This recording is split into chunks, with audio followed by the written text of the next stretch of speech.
think one of the greatest regrets my father's going to have is he's going to look back and he did a great job chasing enough, but we just can't have real, meaningful life conversations. Founders are notoriously terrible, in my mind, at understanding, one, the value of their time, two, recognizing that they can hand things off. Money without meaning is really meaningless. Welcome to the next episode of the Entrepreneurial Excellence Podcast.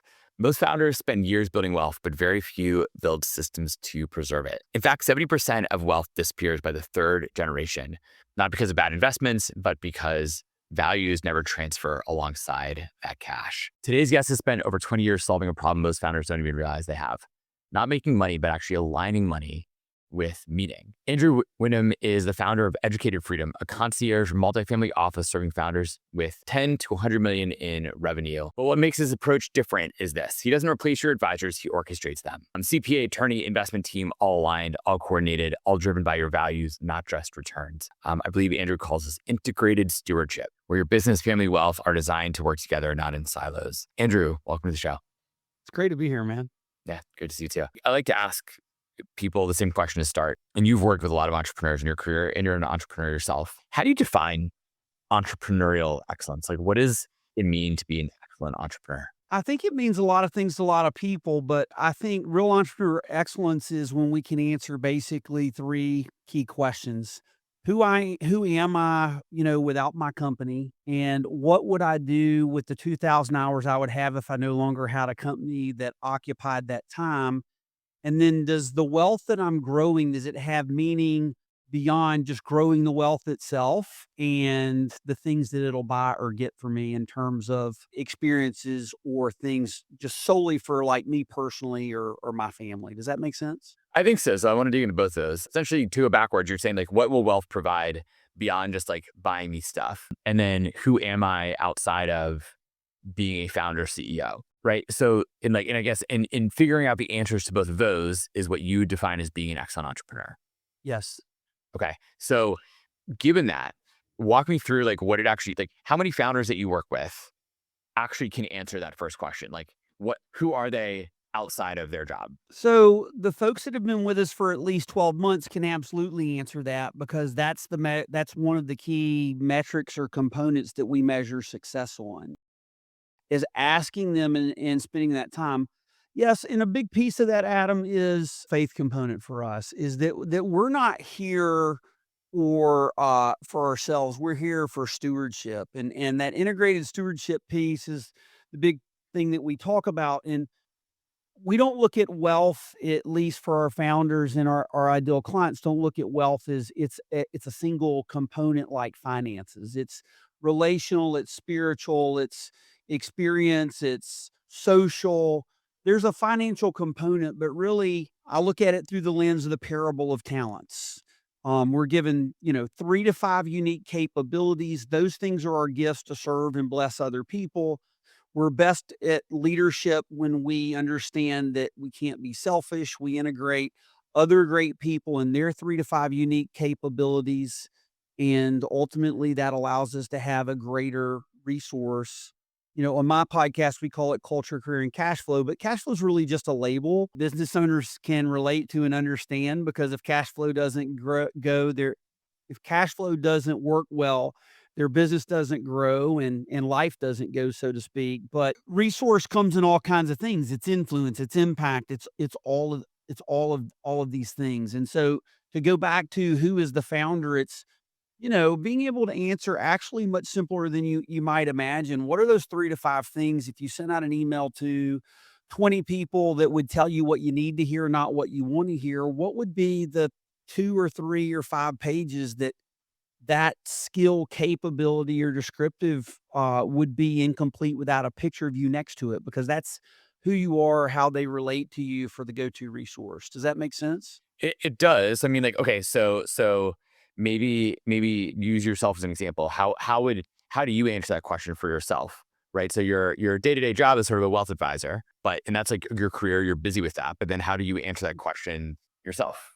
Yeah. So I think there are 3 things that I'm uniquely capable at. Number one, I'm really good at taking complex problems and simplifying those down to what's the core focus and what's the purpose that we're trying to accomplish. The second is I'm really good at coaching, helping somebody from where they're at, help them begin to craft or explore and challenge them in productive ways, not just argumentative, but like, loving them enough to challenge them and make them go deeper. I mean, those types of experiences and discussions are what give meaning to life, where we do something tough with somebody else. And I think that's why our clients are so important to us when we bond with them. But, it's like, okay, so how are you using that talent and capability coaching? For me, outside of the business world, I would absolutely work with middle school age kids. I love running, it's a passion of mine, those types of things. And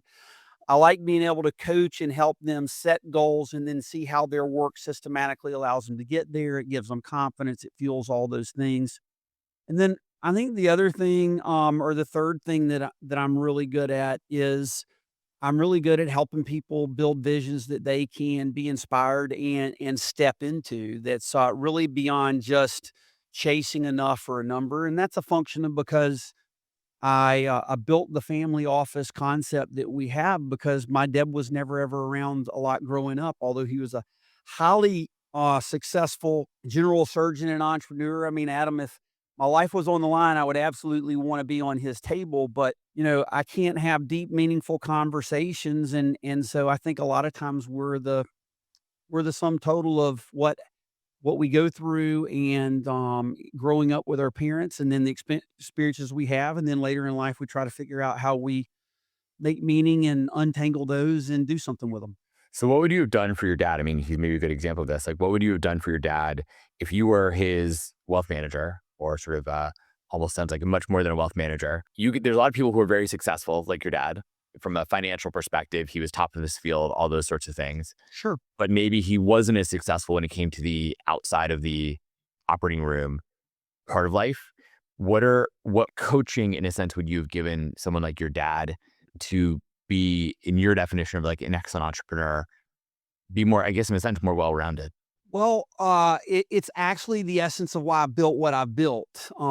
We're trying to gift parents back to their kids inside that 14 to 18-year window, because the reason wealth is not transferring has nothing to do with not having advisors. It has to do with there's no transition plan from one generation to another. So, if we took it from a pure faith perspective, just because you or I might decide that we accept Christ as our Lord and Savior, that doesn't necessarily or is not translatable to our kids. They have their own autonomy and ability to choose that. That same type of concept comes with wealth skills, and true wealth, which is far beyond just the financial component. It's how do they deal with people socially, relationally, mental health, all of these things. And so, you know, the whole mantra of tough times make tough men and tough men make great times, that whole dynamic is my dad was exceptionally good at providing on the financial level, but my dad was not around a lot growing up. So, and some of that was, look, I think you have to give people the benefit of the doubt. There's a reason why you need to hear and understand people's stories. I really believe people are doing the best they can with what they have in the moment. That's not a scapegoat or a get out of jail free card for not growing in progress. But and I've told my boys this. I think the greatest thing that I can do is to try to improve upon where I was at and what I was taught. And one of those is my boys got into high school and college. I mean, Adam, I didn't know how to have like mature conversations. It went from that father son role. I didn't know how to speak with them as an adult or as a peer.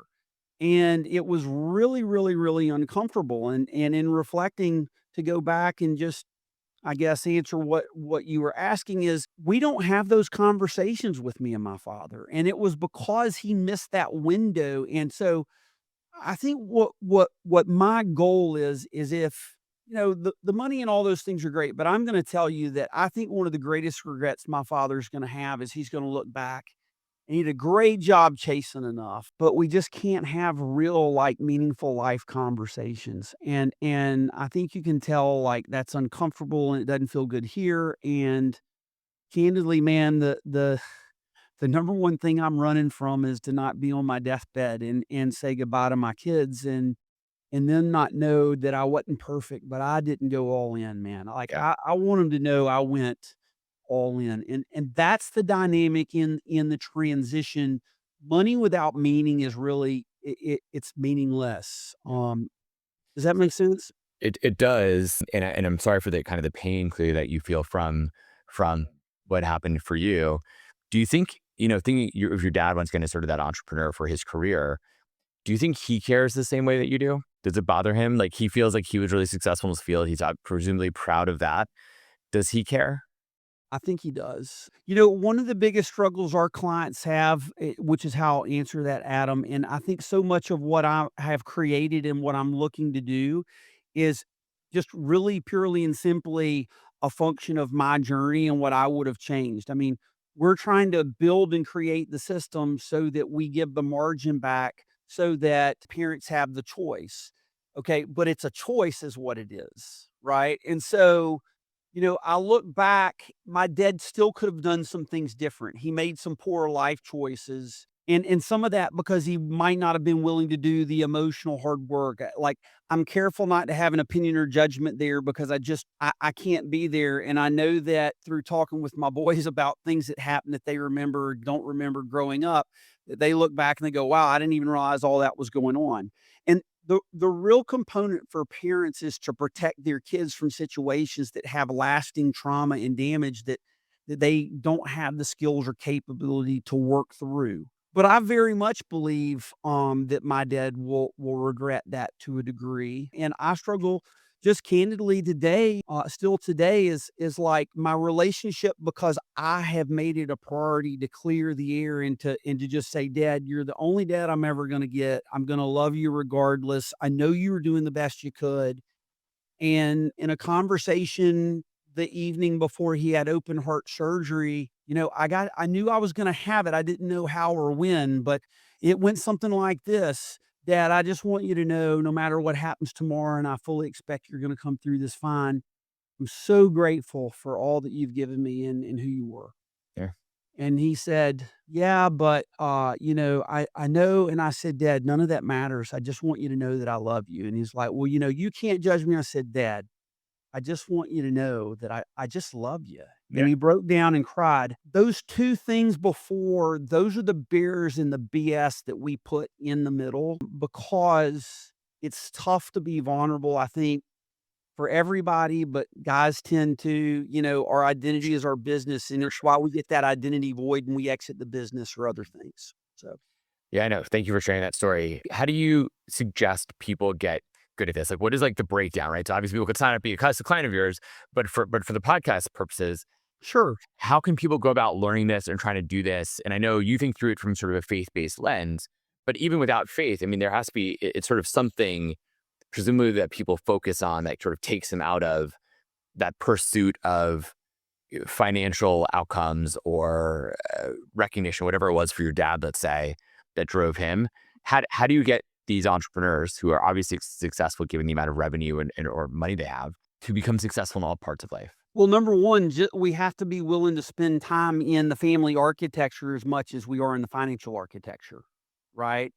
And one of the major issues that makes enduring wealth really tough is this battle really between the what we would call like the operator's instinct versus the family wealth or wealth instinct, because the operator's instinct is to build and personal grit and just run it through, very very different from a family architecture where it's there has to be intentional disengagement. There has to be space for values to devolve. There have to be conversations that happen far beyond just this is the metric and this is the system that needs to go from A to Z and boom, boom, boom, boom. It's very predictable.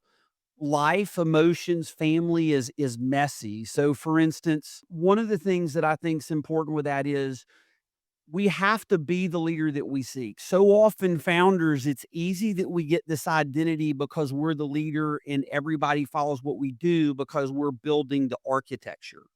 But when we say we want to be the leader we seek, we're talking about all areas of life, and more, as they say, is caught than taught, Hmm. right?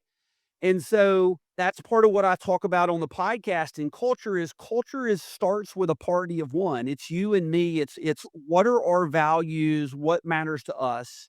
How do we live that consistently? Because real integrity is not compartmentalized identities and roles. And I lived that, and it was exhausting. And frankly, COVID helped me, with a lot of time without stuff and busyness and conversations. It basically removed, and I had to sit and live in the uncomfortableness, take walks, those things. So I think it starts at the very face of things is we have to be willing to be the hero of our own journey and to do the emotional labor and the work. Hmm. Only then can we lead at the family level. And I think we have a epidemic in this country where I'll say men in particular are not doing a great job leading across and by and large the board in the family unit. I'm guilty of that even to today. I mean, last week I was working on making sure each one of the clients that we had that their advisor had communicated, made portfolio adjustments and things like that. And my wife says, "So you've pretty much spent 36 hours over the last 2 days doing that. Have you looked at ours?" Mm. Brother, like, convicted, feel like a piece of crap. Yeah. What do you say to your wife? And you're like, no, good point. Yeah, but that's part of the ownership and the accountability, right? Is that we have to be willing to take an absolute ownership and accountability of that. And so that starts with one, then it goes to the family.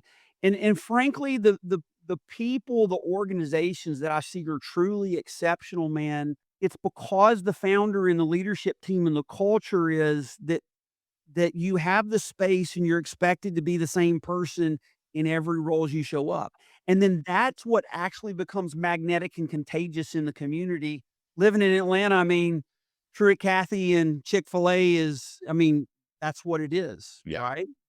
So Do you find that there is is it are the two in conflict with each other? In other words, like being a really good family man, or even if you don't have like kids, right? You a good friend, whatever community member, or lots of things you can do, and also being a really quote unquote successful financially successful business person. Are those in conflict?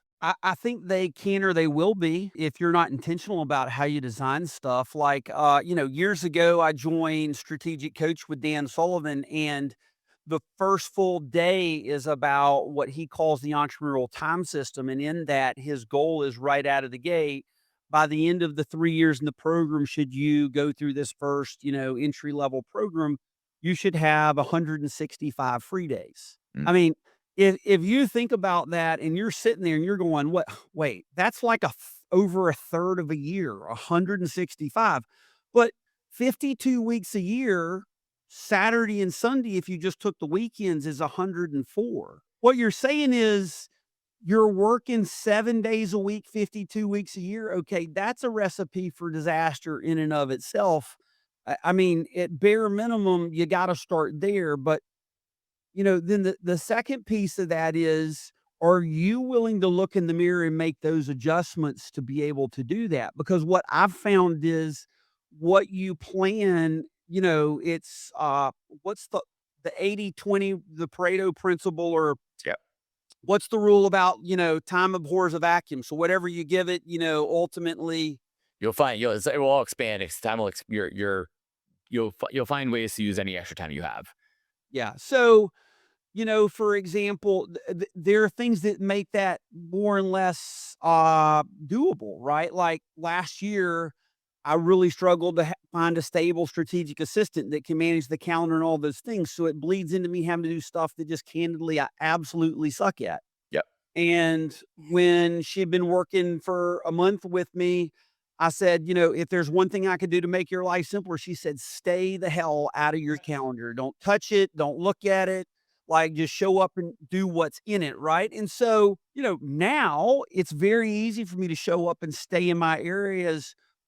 And frankly, that's why we have to, as leaders, put good people around us, because I can tell you, although this is not the politically correct way to put it, she's my work wife. Yeah. And, if you get somebody who doesn't understand the compliment of that, Adam, they go, well, that's sex. No, no, no. Like, if you understand what the commitment to marriage is, and I'm coming up on 26 years, that is an incredible, incredible compliment, because the level of trust, and she sees the good, bad, and ugly. A month ago, I have a kidney stone. Man, she gets the call in pain and clears out the calendar and checks in on me. I mean, we need those people in our life that allow us to do those 3 to 5 things that we're great at. And so I think people like that, especially for founders, are absolutely essential to be able to plan that. But, go play golf, go spend time with your kids. You have to plan those things, and everything else works around it. Absolutely. I mean, but I find like a lot of founders are terrible at being able and willing to get things off their plate. So in other words, like one of the theses of my company, Chore, right, is that we are very much, we do the chores. Like we get this stuff off your plate.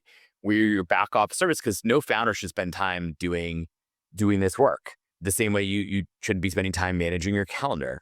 It's all the same idea, but yet founders are notoriously terrible in my mind at understanding, one, the value of their time, two, recognizing that they can hand things off.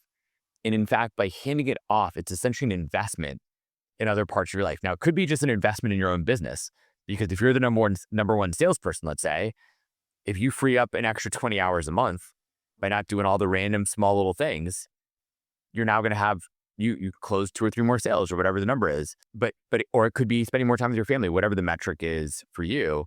But yet founders, once again, are terrible at that. So how do you get them to that point where they say, I recognize that I need help, or that I don't need to be the hero in everything? So number one, it is a constant dynamic between misunderstanding the difference between being in charge and being in control.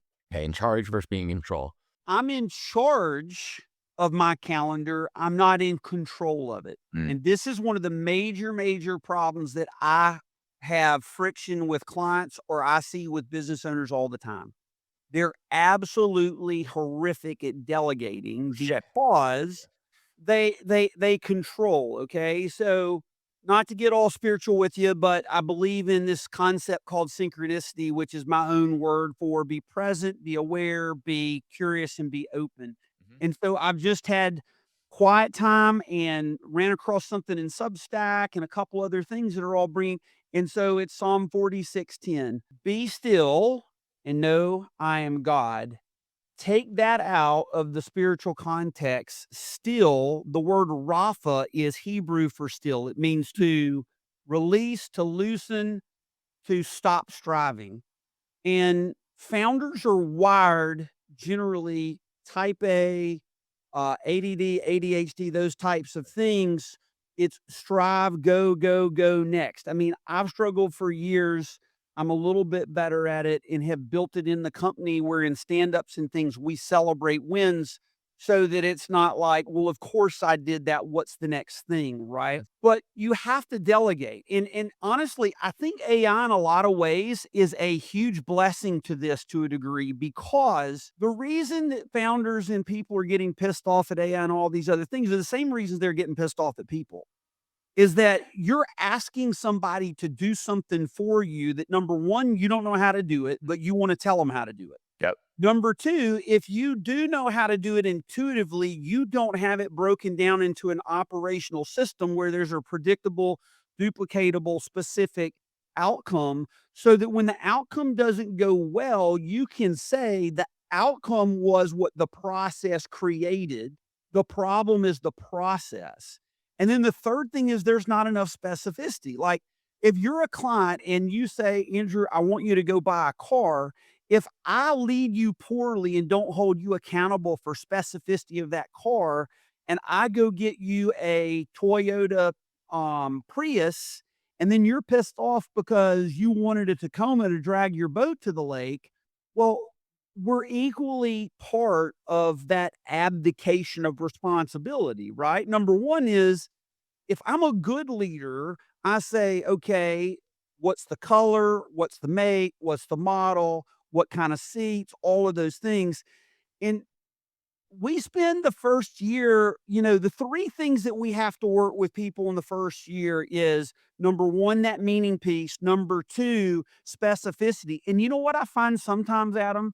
Specificity is a lack of actually a self worth issue. They've been so used to dealing with just whatever it takes that they can't do on their own power because they don't necessarily feel like their worth or their value for that specificity. But what I've also realized is, and it's not how I'm wired like for myself, but it is in serving founders and also assistants, is they have this unique thing. They get a huge emotional paycheck and value that's far beyond the money. It's the meaning in being able to make life easier. Like in a couple weeks, I'm going to the island for 3 days. It's going to be the first time in a year and a half I've been able to completely unplug. Good for you. And brother, she is fired up about making sure, Yep. we're 2 weeks out and she's already got the email responders because that's her heart, that's her emotional paycheck of the meaning. And frankly, that's what gives money meaning is that you've given who you are in exchange for that. It's highly personal, it's highly meaningful if you do it right. And this also comes down to, I mean, sort of micromanaging to an extent and letting people do their own job too. It's sort of saying like you trust your EA, it sounds like, to get it done. And because you trust her, she's doing a great job, right? Because you say, I trust you to figure it out. I would actually even go back to your analogy with the car. I would actually say if I had someone do that for me, I might give them a very high level guidance. It sounds like you were being more specific. I might even just say, I want a car that essentially can do X, Y, and Z high level things. Maybe come back to me with a report of I can get you car A, car B, car C, and here are the prices. And then I kind of figure it out from there. But really give people a level of autonomy to do their job well, right? Hopefully they're in their job because they're good. Give them the autonomy to go do that. And then I can trust them to get it done. And so if they don't, that's a different discussion. I mean, so actually, I'll give you an example. We literally had a conversation today with my team, my marketing team, and we just said, look, our goal is sales qualified leads. That's it. I don't care how many hours you work. I don't care how you really do it, as long as obviously it's legal. Beyond that, I don't care. Go get it done. And you are the owner of the thing. If you need budget for things, just tell me. We'll get you budget. Do these things, and you hopefully that hopefully enables them and allows them Yeah, to go do their job.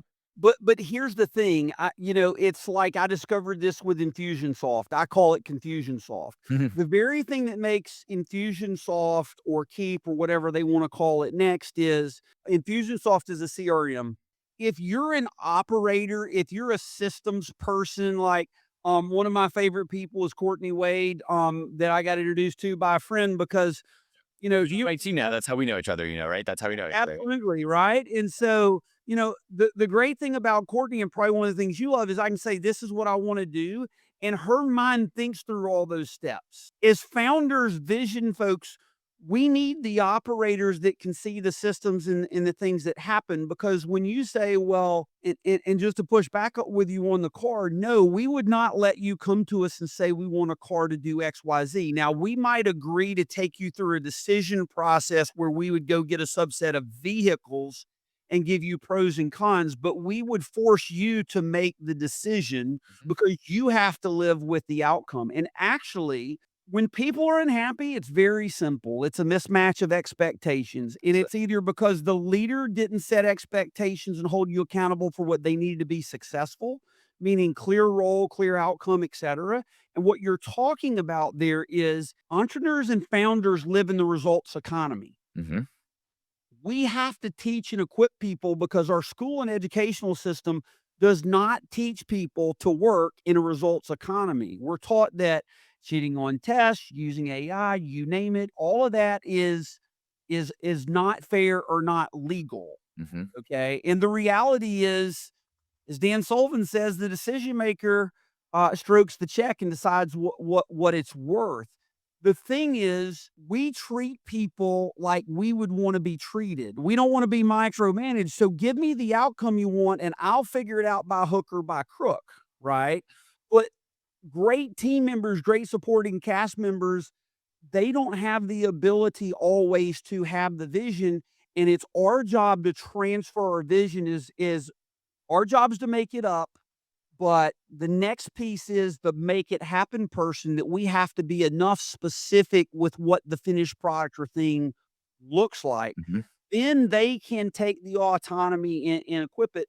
But I think the biggest problem founders have in team members and even with us in transfer of managing wealth is enough level of specificity. And it's usually because they don't slow down and create the space and take the time to really decide what they want. Mhm. And so they give up the ultimate because they're distracted by the immediate. Yeah, totally. So speaking of the immediate, let's talk to your second point you mentioned related to what it means to be a great entrepreneur or an excellent one. You talked about like, what wealth actually provides. So when people make money, how do they think about where and how they should spend it or save it or do well with it? In what does it actually mean? Okay, like you want to be more of a meaningful person in your life, be better with your family, but then what does it also mean when it comes to using that money for the different outcomes you want to achieve? It all can be very, very personal. It might be faith based, but it might not be. I mean, I truly believe that there's not a whole lot in life that we get out of our self-centeredness. We need a bigger cause that means that we're contributing, ultimately to more. Okay. I'll just enjoy. Right? Just like you need to feel like you're doing something more. Although, wouldn't you say that that's sort of what an entrepreneur feels like already to some extent? Like I at least feel like I am by running my company, I am contributing to something that's a little bit greater than myself. I hope I'm creating a great environment for my team that they are able to accomplish their highest outcomes and goals that they want to do in life. And I know it made a real impact on some people. I've had a lot of people tell me that it's been the best company they've ever worked for and they've learned more than anywhere else. And so I made it, an impact. It's a small one in the world. And then we have customers who love what we do and we're making a huge impact on them.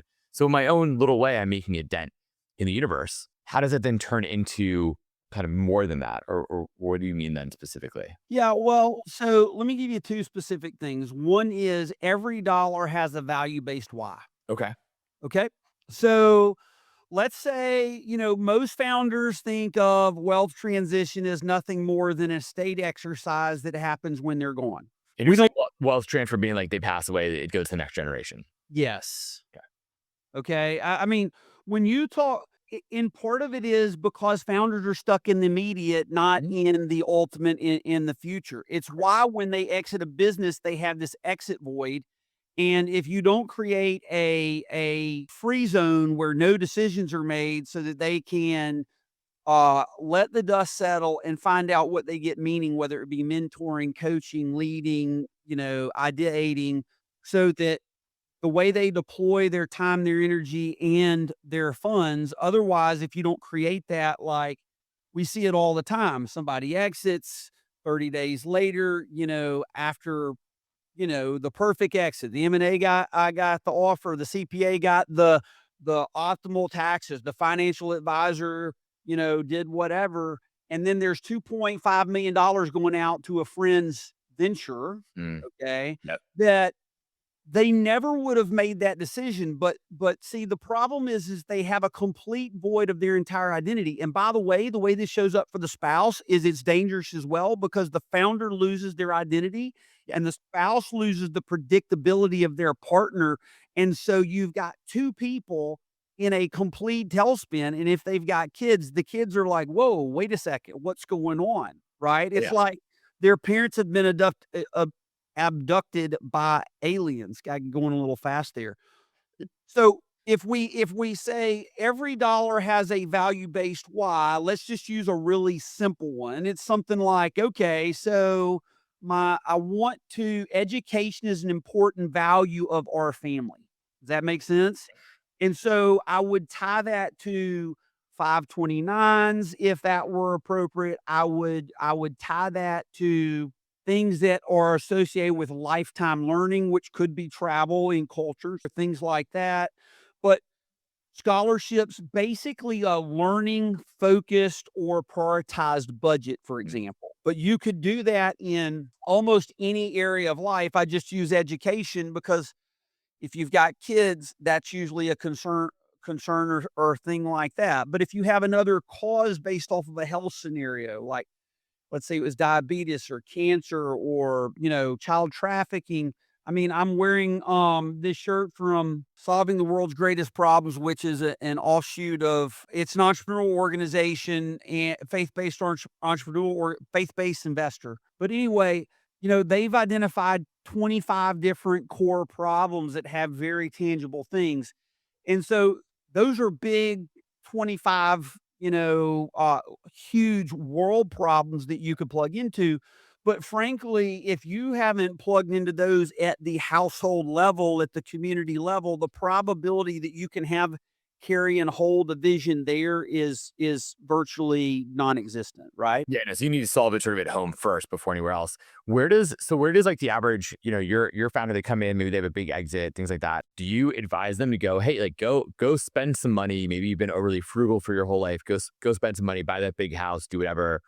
Or you say, hey, go save it or find places to make you go to work with charities or things like that. This is gonna shock you. I don't think it's my job to tell them where to spend it. I didn't earn any of it.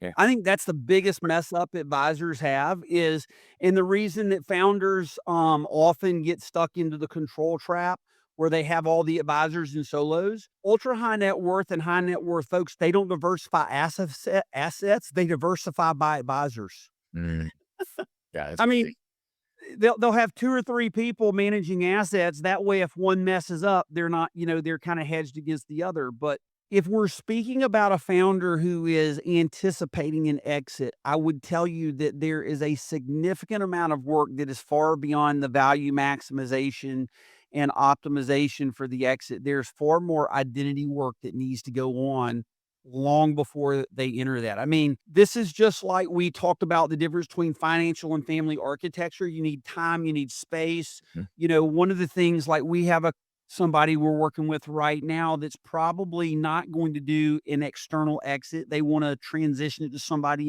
mhm, inside.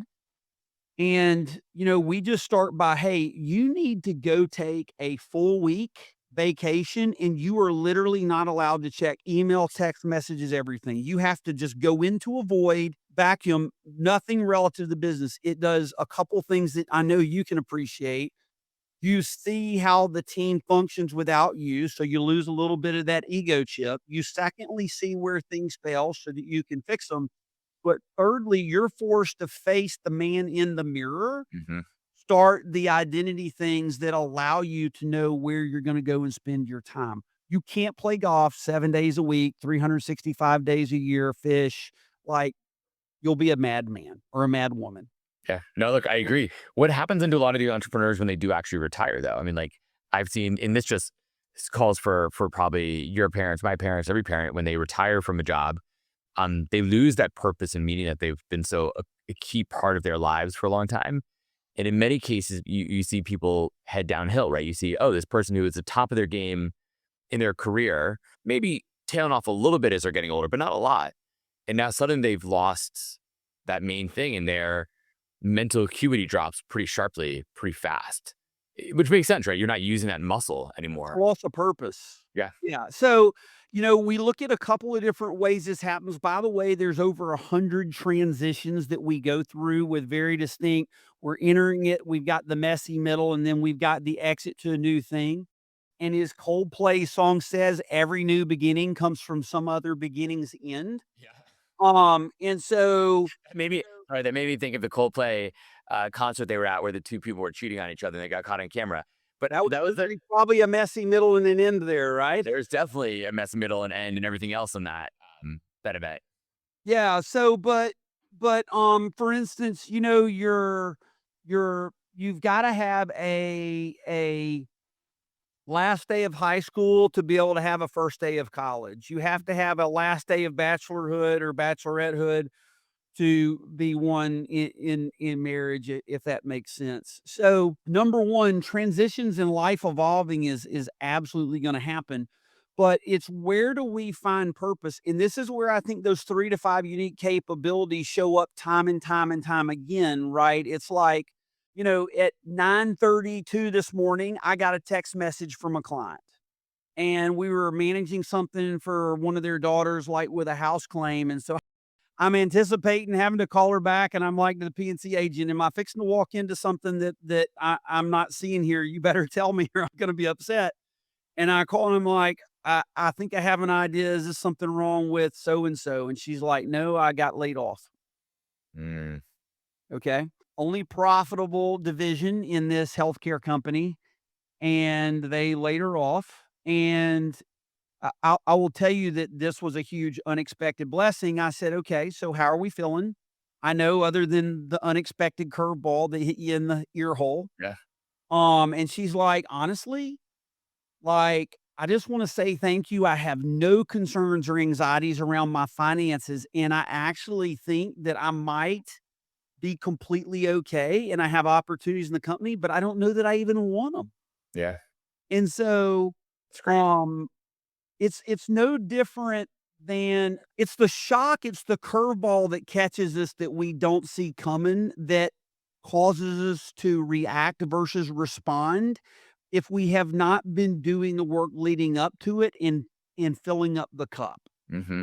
We only can pour out into others what we've put in ourselves. And I will tell you, I've just always had a huge, huge belief that, the hand up, hand down philosophy. And so I'm trying to, when I was coaching kids in our track program, Edge Running, I told the parents, like, I'm unabashedly brainwashing your kids. Somebody's going to do it. We might as well do it in a positive, in a meaningful, Of in a course. healthy way. Right.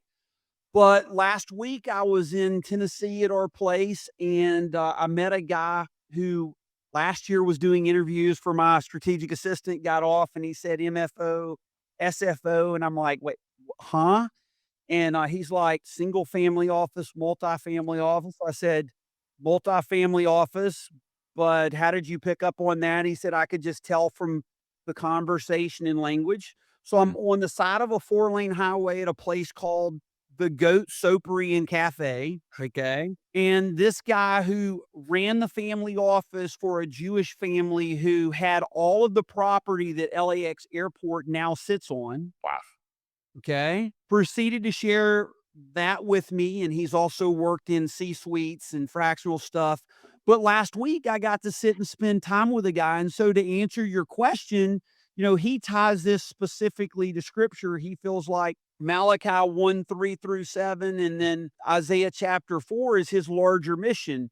And so he's building a retreat center for folks that do mission work, faith or otherwise, so that when they come home to raise money or meet people that are supporting them financially, they have a place just to go, Mm, recover, and rest.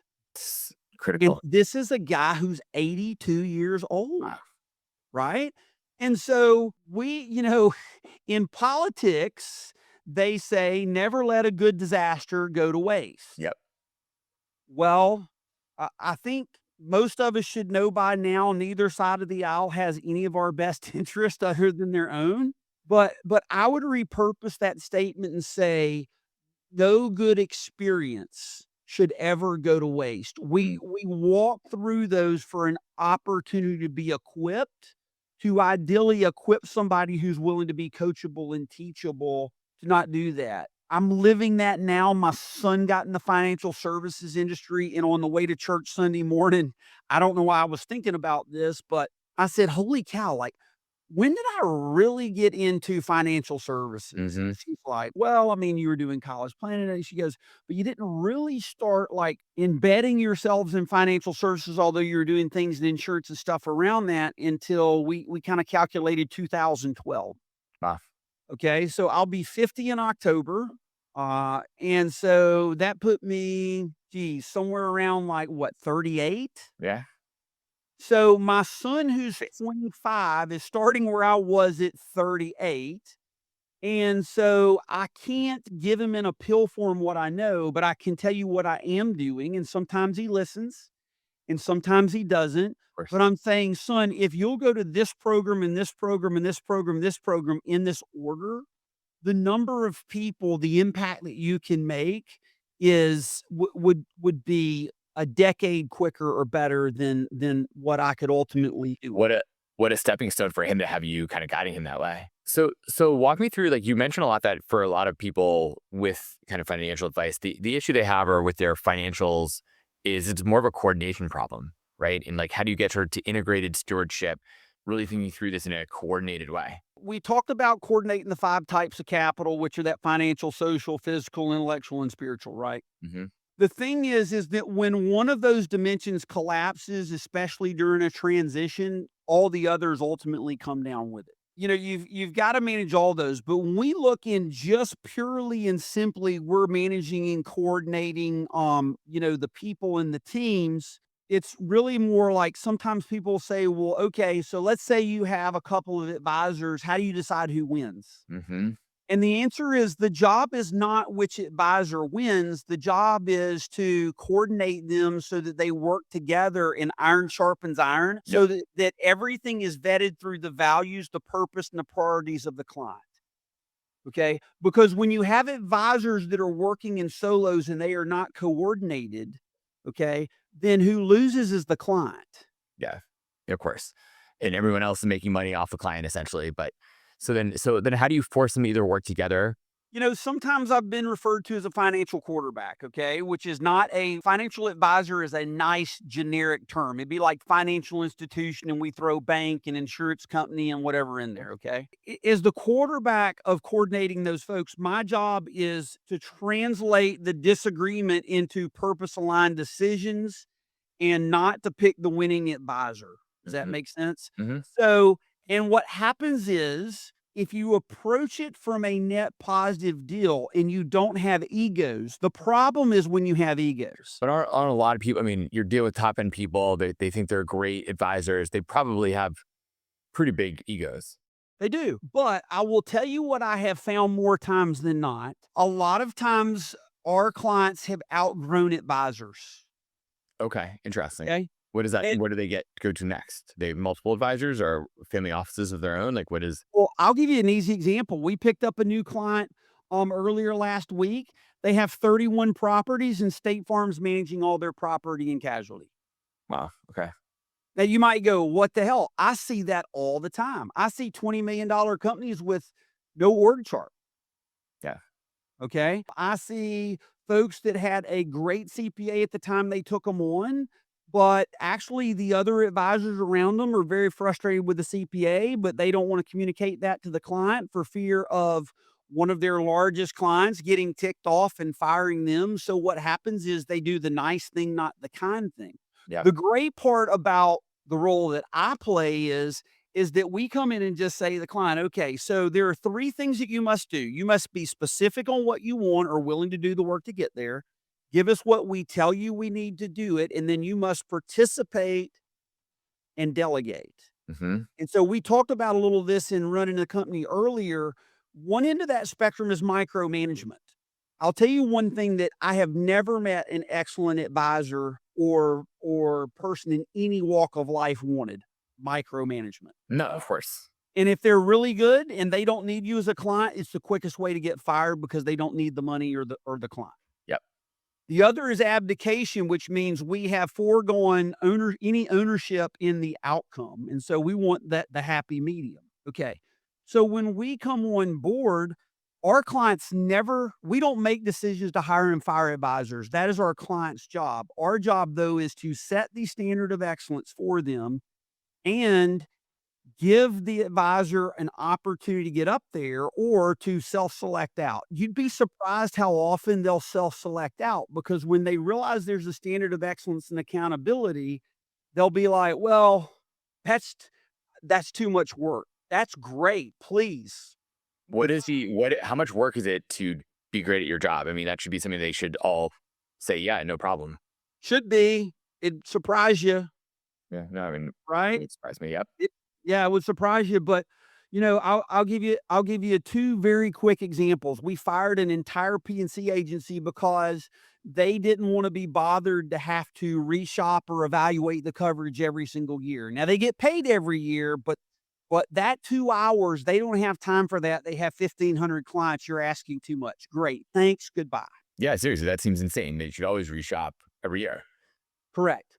But that's what founders with advisors in silos, they can't Sure. manage, so I think this is a good perspective.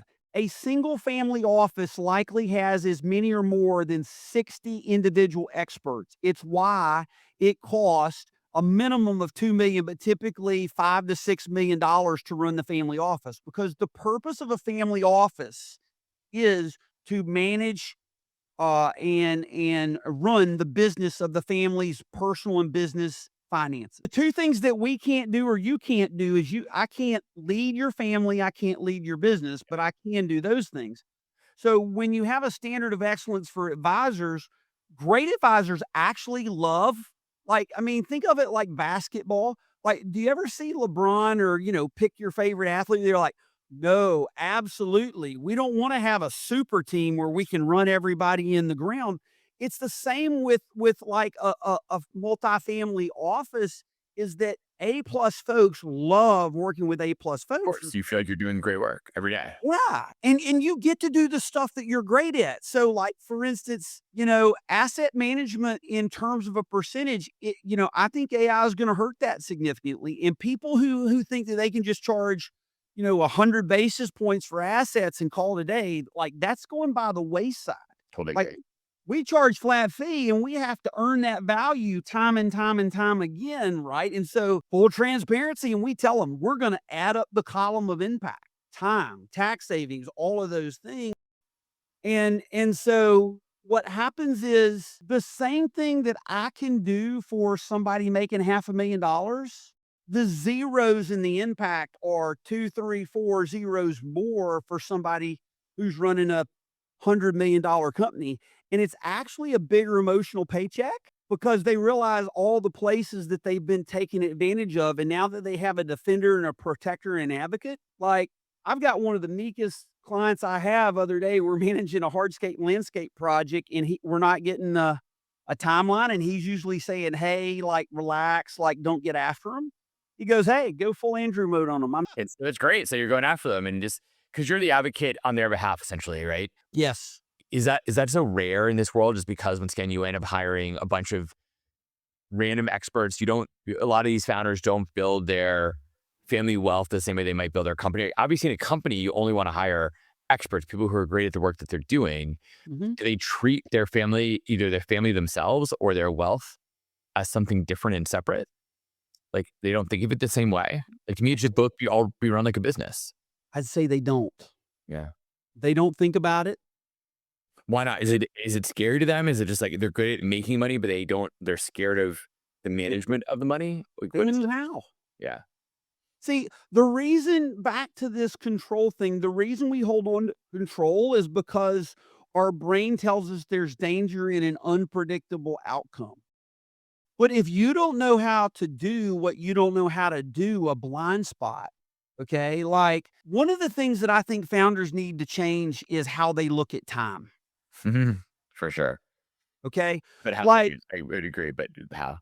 yeah, but in multiple. So if we think about time like from Newtonian physics, it's like, it's days, hours, whatever, right? We use this analogy that a lot of our clients, after a year or two, they're kind of like the dog chasing the car. They all of a sudden go, "Oh crap, like, we're about to catch the car, but we don't know what to do with it." Like, Yeah, we don't even remember why we were chasing the car. All right. For example, we just did a second opinion for somebody. I don't even know if they'll be a client, right? But we did a second opinion on taxes, and so we said, "Hey, so you're missing $70,000 probably in, just low-hanging fruit, not really even digging in tax strategy, yeah. and we've identified roughly $150,000 a month in cash flow inefficiency." Now, this client's goal is to give $1,000,000 away a year. Boom, we just solved it. Right. Easy. But now here's the problem. Okay, so now we did that, but what does that mean? And so advanced planning, which is really where all this sits, is it's wealth efficiency, wealth transfer, wealth protection, charitable giving. Mhm.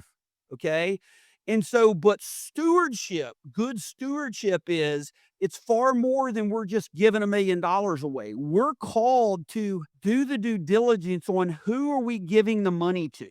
Yep. Are they spending 50 cents on the dollar? Is it like one of these, hospice or learning centers that we're hearing about, with all the fraud? No, that's bad stewardship. That's abdication of the blessing and the responsibility, right?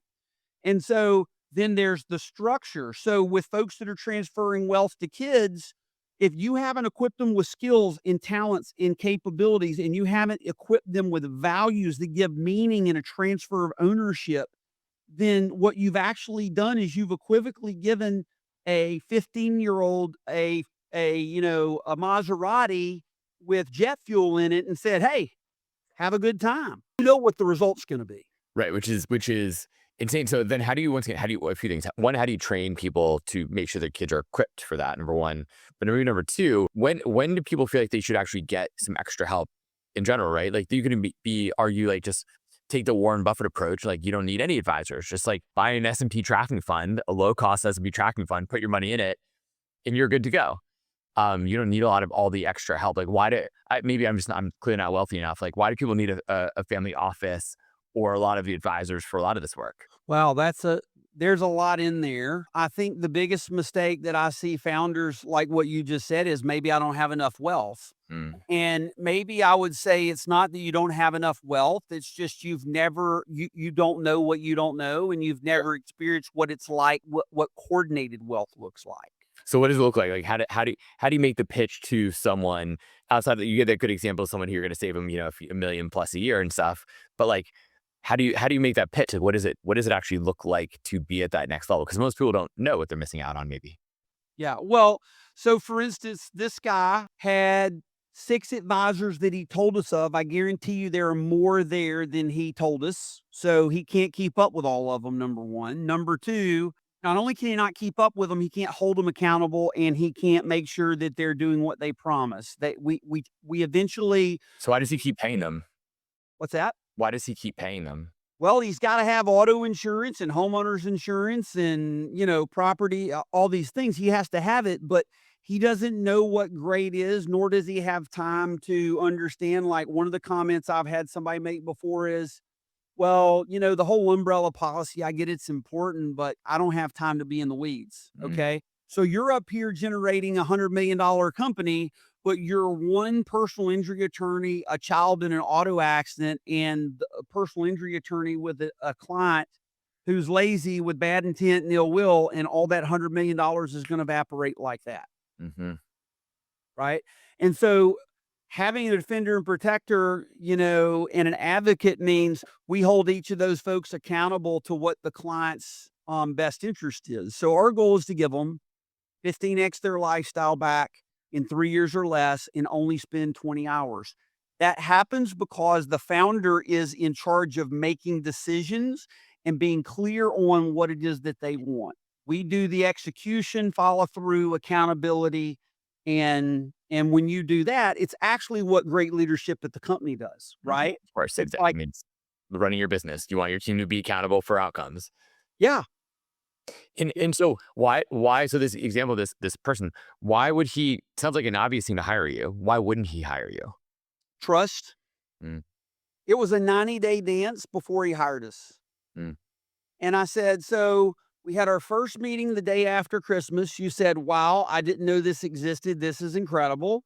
Then we had a 60-minute meeting with your wife, who said, 'Holy cow, like, this is exactly what we need. I don't want to mess up the process, but I would love to fast track it.'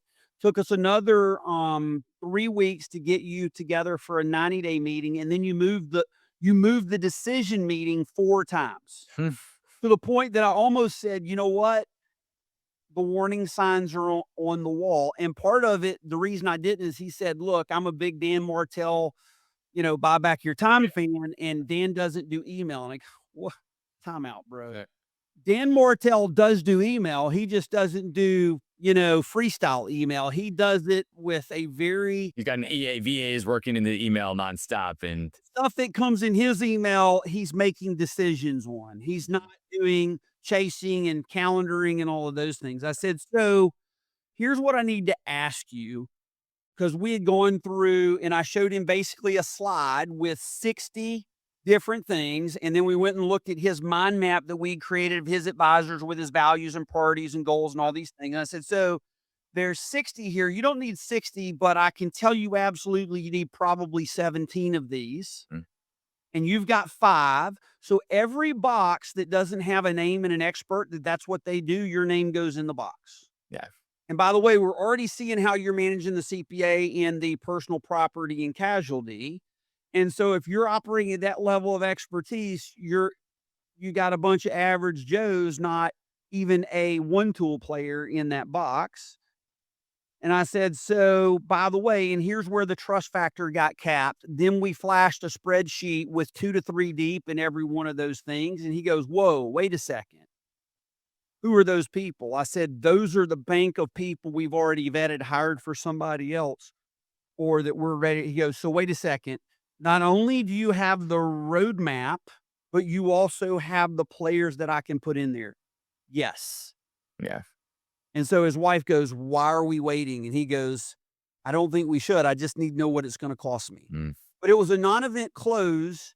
And it always is a non-event close because it's never about the money. The money is just the mechanism. Yeah. It's about money having meaning. And so that then when I played golf with him on Friday, he said, I got to tell you, the thing I'm most excited about is I really truly believe in my heart, like my best is yet to come.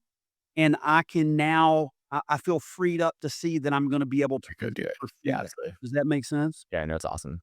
What do you think? I mean, that's like one of the questions I'm going to ask you. Like, what's something that you believe, maybe, and maybe this person's a good example too, but like that about money or about managing money or something like that, 10 or 15 years ago that you believed that you no longer actually do believe to be true? Like, what's changed over your course of your life when it comes to money? This is a faith perspective for me, but I think so often we say things, but like I had somebody challenge me one time, like if you really believe that God is the source of all things and he'll provide, then why does money have Mm. an important meaning to you? Yeah. Right? Great. Yep. And so for me, I think one of the things that is actually a very, very important thing, at least that if faith's ever a component, is we need to try to be in a positive tension between having enough that we're not worried about, like safety and shelter in Maslow's hierarchy. Mm. But we also need to be giving away enough and not keeping too much, because what happens is that creates self-reliance. And I will tell you that founders hate hearing this, but I see it time and again. The more self-reliant you are on yourself, the more blind spots, the more weaknesses that you have. Yeah. And those are all the points that right back to my dad. Uh my dad had some bad experiences where he abdicated, but he made decisions without affecting the process that led to the outcome that he set. And so he thought that he was in control of all these things, but honestly, his advisors didn't like him. Yeah. Not as a client. They liked him as a person, but not as a client, because he'd say, well, I'm going to go buy a piece of real estate and build a shirt. How should I do all that? And he would go collect all their opinions. He'd make a decision. And then I would say he would drop off nice little neat bags of poo in their lap that they all were like pissed but if he'd put them all together to collectively, he'd had exponentially better outcomes. Mm-hmm. Does that make sense? Yeah, you got to have a team and trust your team. Is sort of what you're saying. Well, it's the self-reliance thing. Like, he didn't know what he didn't know. I mean, dude, he's still doing it. He sold a $3 million life insurance policy for $25,000. It's been sold 5 times since then. Do you think that there was more value than he Clearly. realized was there? Clearly. Self-reliance, blind spot, weakness. Those are the things that we catch more than we're taught. Those are bad things for people to catch. Mm-hmm. Absolutely. We were created to work and live in community together. And if COVID didn't teach you anything, man, I got to tell you, like, this Zoom and all these things are great, but brother, they're like, sit in an office where you do Zoom for 12 hours a day, 3 days in a row. By the 4th day, you're like, man, can I have some sunshine and like touch some? Oh yeah. Oh yeah, I know. Like human connection is critical. I was talking to my friend about that exact thing last night. We had went and grab a drink and just said, "Hey, it's good to see someone in person." If there is a one belief you would install in a founder's mind, what would it be? Like, what would you try to make sure every founder and entrepreneur has in their head? You're only as good as the people you put around you. Mm, You can only do 3 to 5 things exceptionally well, and if you fail to allow people to serve you by being humble and use their 3 to 5 capabilities, you're stealing opportunities for other people to be great, and more importantly, the people and the causes that you care about, you're stealing what greatness and a degree of leverage and impact that they could experience, and you're just being selfish. yeah. It's a really bad way to it's a kind, not nice thing to say, but there are very few things that really boil my blood. One of those is seeing people who are vulnerable, who can't, protect themselves. Yeah. But the second is people who are egotistical enough to think that they really did it or bootstrapped it on your own. They're Oh, full yeah. of absolute crap.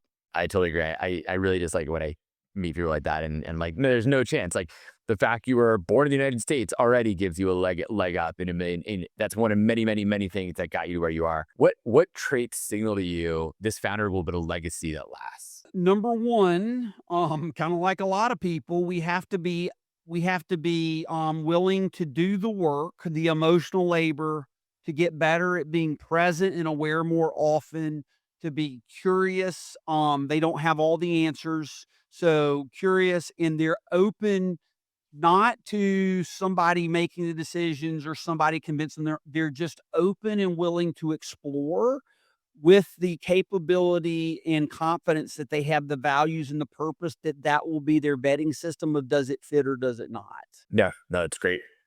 Strong. And related to that, and this might be a sort of similar answer, but if you could give someone, hey, look, if you're talking to a 20-year-old person who's starting their first company and they say, hey, Andrew, what is the one thing that I can do to really achieve entrepreneurial excellence?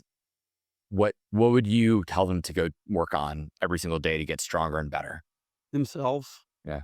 I think one of the things that we fail to do often, and I did not do when I was younger, but I absolutely do with what we're doing because we're a quality over quantity type of scenario, is I mean, we're going to work to 30, maybe max 50 families. I'm over the world domination, hear me roar kind of deal. But values are important. Like if we aren't kind and empathetic and there's not some emotional quotient and we don't love and serve people, that's a non-starter for me. But the other piece is those things are possible to catch and to evolve and grow, provided you have somebody who's humble enough and willing to be a lifetime learner. If there's not that lifetime learner gene there, man, like, Oh yeah, you're gonna fail. yeah. Oh yeah, no, and you see this with employees too. You can have great employees, but if they don't keep learning and keep improving, they're also going to fail and will not be at your company for a long time. I usually end on that question, but you brought up something really interesting, right? Which is so one last question for you, which is you mentioned like you're over now being sort of that world dominating, hear me roar sort of person. I feel like a lot of entrepreneurs have that mindset, and at some point leave it behind. How did you get to that point? What did you have to do to sort of maybe accept that you might not be world dominating and that is okay? COVID did it to me, man. I have a mentor that said, God got fed up with all the BS and he sent us to our room, and some decided to think and some decided to drink. Going into that, I had an elder gentleman who runs an architecture company, and I was an executive Bible study, and I was youngest guy in there by probably 10, 12 years. But it's one of those deals that I think sometimes we're talking and we're so busy performing to distract ourselves from our insecurity. Mm-hmm. But one of the things that I mean, I noticed it, but then I don't. There was like one time where I mean, like some of the smartest folks in Metro Atlanta are in here, who's who, and you'd never know because they're good, humble guys. Yeah. But this guy, when he decided to say something, Adam, the whole room just like stopped moving and everybody was soaking up. Hmm. And so I asked this individual, I said, "Hey, can we go to breakfast?" And he Yeah, said, yeah. "Andrew, I don't do that, Oh, wow. but I'll pray on it and I'll let you know." 2 months later, he circles back and he said, "So I feel like we should go to breakfast. I can do it in this time frame." And I'm kind of like, "Yeah, sure, bud. Like whenever you say, right?" So I said, this guy's name's Jim. I said, "Jim, He goes, "What would you like to talk about?" I go, "Jim, when you're in that room, everybody listens. Not like most, like everybody is like on the edge of their seats, Mhm. like taking it in. That's an incredible, incredible responsibility if you've never realized that. But I want that type of impact, that type of influence to be able to use for good. So what's your secret?" And he said, "Andrew," he goes, "all I can tell you is what I know." And I'm like, "Great, like I'm here for Yeah. it." He said, Listen. I read the Bible every day." Mm. And I said, "Okay, cool. That's good. I can do that. Like, what else?" Yeah. And he goes, "I read the Bible every day." That's it. And then we went through 45 minutes of conversation and he said, "Okay, well, we're about out of time. I want to make sure that you feel like you've gotten all your questions answered." And I said, "So Jim, I heard you. I really did. You read the Bible every day." And I go, "What else?" And he literally stopped like I was in that room and looked down into my heart and said, "Andrew, I read the Bible every single day. Yeah. And all I can tell you is that COVID, I got through it the first time. I've been through it 4.5 times. Like everything else, some seasons I'm better than others. But what I have found is in a world with never-ending chaos and pull and demands, the mornings that I invest, even if it's no more than 15 to 20 minutes, to just sit, be still, read something, whether it's a single scripture at the bottom of the journal, just be grateful for what's going on in my life. And anywhere I'm struggling, just say, not, "God, why are you doing this?" But Mm. God, help me understand, like, what do you want me to see? And I did that this morning. Like, God, what do you want me to do with this company to serve people? Yeah. What am I missing? What's the bigger thing? And so for me, that's it. Yeah. The bigger thing. Just figure that out. Andrew, thank you so much for being on the show. I super appreciate it. This was great, thoughtful, and gives everyone hopefully a really good roadmap, not just for, it sounds like, personal wealth, but really, well, personal wealth, but not just financial, but human wealth in a sense. So really appreciate you being on the show today. You got it. It's a pleasure and an honor.